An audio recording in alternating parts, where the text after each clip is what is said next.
Hi guys! Ang tagal ko nang hindi nakapagawa ng skincare routine. So, go to bed with me.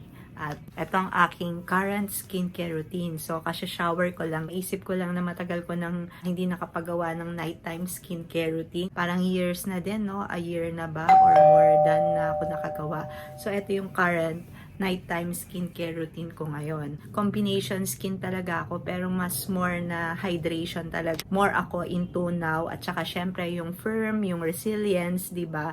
So medyo yung melasma ko medyo naglalighten naman ng konti dahil sa mga brightening na ginagamit ko or sa skincare na ginagamit ko. So which is na happy naman ako doon. Mag-clip na lang muna ako para medyo maayos-ayos naman tingnan at mas magandang skincare. Pasensya na kayo guys, at on the spot lang to, naisip ko lang na why not na gumawa. Wala pa nga yung ring light. Bear with me dun sa kung medyo low quality yung light. Sa gabi, nagto-toner ako. Which is, ito yung gamit ko ngayon, Lancome, na Tony Comfort. Meron akong mga playlist na ng skincare ko dito at any age guys. Kaya kung gusto nyong mapanood, punta lang kayo sa playlist. Tapos, so, yan, hanggang dyan sa leeg. Na ano ko yan. Ganyan na. Medyo damp pa. Mag-eye cream ako. Ito ngayon ang gamit ko. Kauubos lang nung Laneige Marine Collagen na eye cream or Marine Renew ba yun? Collagen. Papakita ko dito yung Laneige na gamit ko na previous na which is okay naman sa akin. Hiyang talaga ako doon.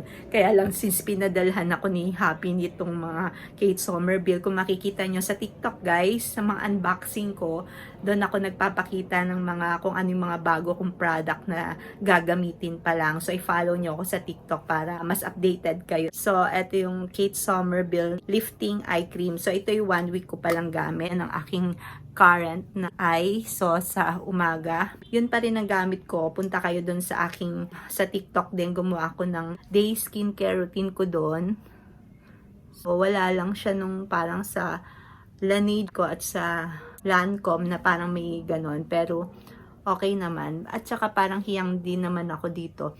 Do yung amoy lang nito katulad din nung isa na sinabi ko sa inyo na ginagamit ko na peptide, halos magkasing amoy sila. Lahat yan nasabi ko sa TikTok guys, kaya i-follow nyo na ako doon. Kung into skincare kayo at makeup and konting style, meron din doon na hindi ko nagagawa dito.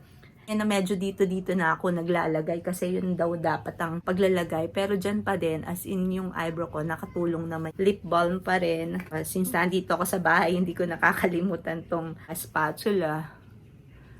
Pag medyo nagkakaedad ka na, no, at siguro pag dry skin din, nagpapasalamat na ako lalo ngayon at lalo kong na-appreciate ang mga lip balm, lip mask, lahat ng klase sa lip. At yung mga nag-aalaga sa inyo ngayon na lip balm at eye cream at a young age, nako, pasasalamatan nyo ang sarili nyo pag nagkaedad kayo. I tell you, kasi pag mahilig ka na nga doon, so mag-elevate din kayo. Pero kahit na anong hydrating, mainam talaga. Marami ng changes guys pag nagkakaedad ka. So, parang sinasabi ko na gano'n ako no? Yan. So, ito ang gamit ko ngayon. Ilang months na. Youth Watery Oil. So, ito yung parang essence ko ngayon, guys. So, konti lang akong gumamit. Ganyan lang.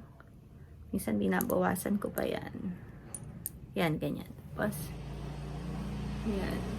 Pag kulang, dadagdagan ko na lang. Tapos, sa neck.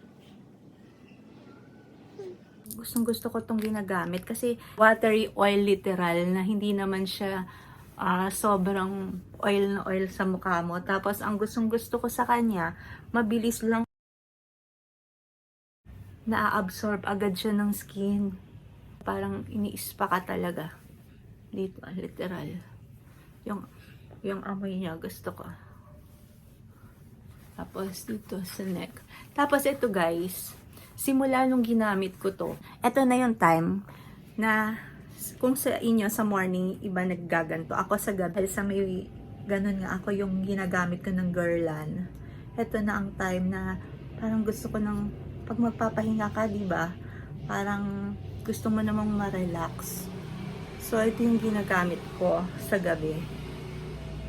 Yan, hindi ko alam kung tama yung paggamit ko ng gua siya. Pero laking nakakatulong sa akin to talaga. Yan. Kita nyo na-stimulate niya yung collagen. Namamassage na yung skin. Pati nawawala yung mga natatamaan nito na nakakapagpaganda ng pakiramdam. Ganun talaga yung nararamdaman ko sa kanya. Tapos, since na gumagamit naman ako ng microcurrent, so ito, imbis na pataas, diba? So, pababa ako para yung, ilalagay ko na naman guys kung ano yung nagagawa nito Yan. Tapos, eto guys, since nag-lotion ako or oil sa katawan, hindi ko na magagawa ngayon kasi naka-long sleeve ako. Mahaba yung araw mo, ganyan. Mamassage ko to sa buong katawan ko rin, ganyan. Sa braso ko. Yan, pati sa mga kamay ko, ginaganyan ko yan. Nakakaganda ng pakiramdam ko yan, guys. Sinishare ko sa inyo. Minsan gagawa ako nun para makita nyo pag nasa body routine ko naman. Sarap-sarap sa pakiramdam niya. Every night ko yung ginagamit pag ganyan. Ayan, makita nyo, hindi siya yung sobrang greasy ang feeling, na-absorb na nga siya agad. And then after nito, nakapag-retinol ako kagabi, hindi pa ako daily nagre-retinol. Ang gagamitin ko is itong Kate Somerville na biomimicking peptide na ina-alternate ko kasi to sa... Ito yung sabi ko sa inyo kasing amoy nung eye cream. Hindi naman siya off. Kaya lang, yung iba kasi mabango, yung iba walang amoy. So ito medyo may amoy. Nakipakita ko ba sa inyo kung gaano ko karami? Basta ganyan lang ako. Hindi ako guys yung ganon. Kayo ba? Puro ganon no? Kasi pag kinuha mong ganyan, meron na din naman yan. Yun na yung nilalagay ko. Tapos pag kulang, saka ko na lang nagdadagdag. Kanya-kanyang apply naman tayo, di ba? So yun. Tapos minsan ginaganyan-ganyan ko. Minsan may time na ina-apply ko siya talaga palabas na ganyan. Meron naman yung time na pinapat yan. Pinapat ko siya para mas ma-absorb. Meron akong ganong klase ng application na ginagawa. Yan. Tapos sa hair ko ngayon guys, na naglalagay pa din ako ng Kerastase every night. Basta kaliligo ko lang. Lalagay ko yan. Ganyan. Tapos imamassage ko after niyan. Pero syempre hindi ko naman mapapakita sa inyo yun. Kaya next time na lang. Ganun, masyado nang mahaba ang video. Parang kakagawa ng reels, ng shorts. At sa TikTok, hindi na ako sanay na sobrang haba ng video. Pero sabihan niyo ako kung mas napapaliwanag ko pa na mas gusto niyo yung ganun. Di gagawa pa rin ako. Alam niyo naman ako, daldal lang ako ng daldal. So, ayan. Ito yung maganda sa Kate Somerville din ma-absorb din, no? Kita nyo parang ma-water siya, pero at the same time, nakaka-hydrate siya. Madali siyang ma-absorb, pero maganda naman siyang i-apply at maganda din ang result niya. So far, parang buwan na rin na gamit ko at lahat ng ginagamit ko ngayon nakakatulong naman siya sa aking skin na napupuna ko naman. Last is itong Kate Somerville na Wrinkle Warrior na nasabi ko nga doon sa una kong pagpakita dito na ito ang dahilan kung bakit gusto kong matry yung Kate Somerville kasi plumping na siya, serum na siya, tapos hydrating na siya, parang all into one. Nakita nyo, 2 pumps ang ginamit ko dito sa face ko. 2 pumps dyan. Tapos, magpapump uli ako para sa neck ko naman. So, itong neck ko guys, so far nakikisama naman siya sa pag hindi ko mapakita ngayon yan, ganyan. So far naman hindi naman siya wrinkles pa ng tuluyan kahit papano. May elasticity pa naman, pero yung dito ko yan, may na microcurrent ko yan guys. Ayan. Yun lang ang aking nighttime skincare routine guys. At ayan na ang nagawa. Lalo na yung mga ata dito. Kung kayo same ng aking concern na gusto nyo hydrating, nag-glass skin, ang inyong glow o glowing skin na parang donut, tapos firming, ganyan. Yun ang aking mga ginagamit at masayang-masaya naman ako dyan sa mga ginagamit ko ngayon guys. At ayan, shinare ko sa inyo, yan ang aking current skincare routine ngayon. Pagkatapos niyan, syempre, pag natutulog, gusto ko pa rin na nagpa-perfume ako. Kayo ba? Siguro, di ba, ano naman nating mga babae to? Syempre, kung may lalaking nanonood dito, kayo ba, ganun din. Sa aming mga babae dito, na alam ko naman na marami ding nagpa-perfume. Kada matutulog, no, nagpa-perfume din.